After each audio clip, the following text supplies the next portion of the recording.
Hey everyone, what's going on? Thanks for tuning in to Relevant Jukebox, and today we're going to talk about the newest album from FKA Twigs, Magdalene.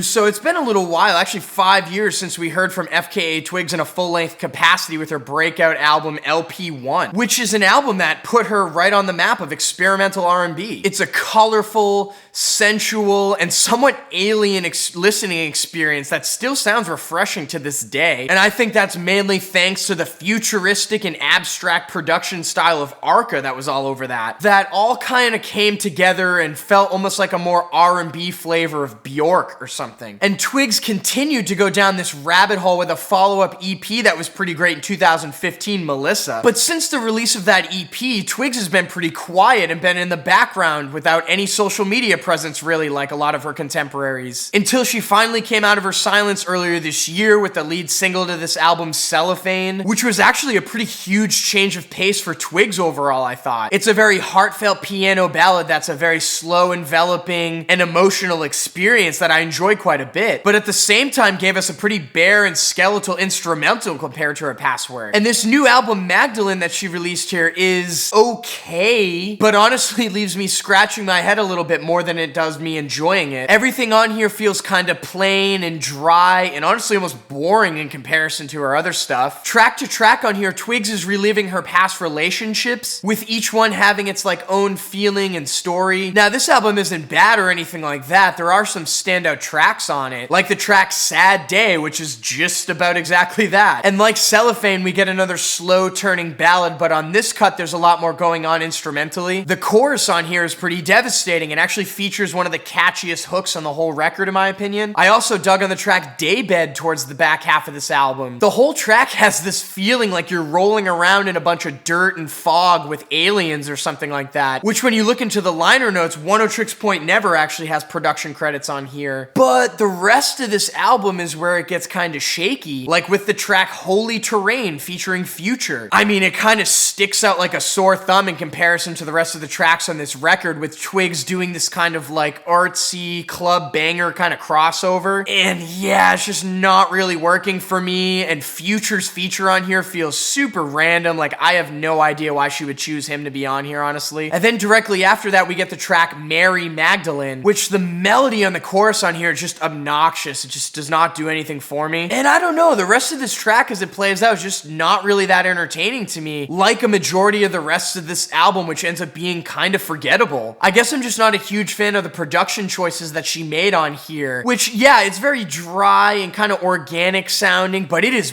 way less interesting than her past work. And honestly, Twigs isn't doing much to make up for this lack of interesting production on here. There's a little bit of a change in songwriting style on here that makes this more of a slow burn, I guess. But I mean, there isn't really much to latch onto on this album or any type of standout hooks except for on that track Sad Day. But I mean, I'm just not really sure what would be winning someone over on this record unless they're really attaching themselves to Twigs' performances and her lyrics, I guess. Because I mean, the album is kind of short at 9 tracks, but I mean, for me, this is just not up to par compared to her past work, honestly. And with that being said, I'm feeling a 5 over here on Magdalene. So all of you guys that are interested in picking this up on vinyl, you have a few choices. First off, Vinyl Me Please did an exclusive pressing of this that was out of 1,000 on Blue Smoke, which it looks like you might have to turn to like Discogs or eBay or something because I think it's sold out already. Her record label Young Turks also has a limited red vinyl, and then there's a standard black issue vinyl as well. Links will be down below as usual. And as always, thanks for watching. If you like this video, make sure to drop a like down below. And if you want more content from me, hit that subscribe button. I'm trying to break 100 subscribers by the end of the year. And yeah, let me know what you thought about this FKA Twigs record down in the comments below. Peace.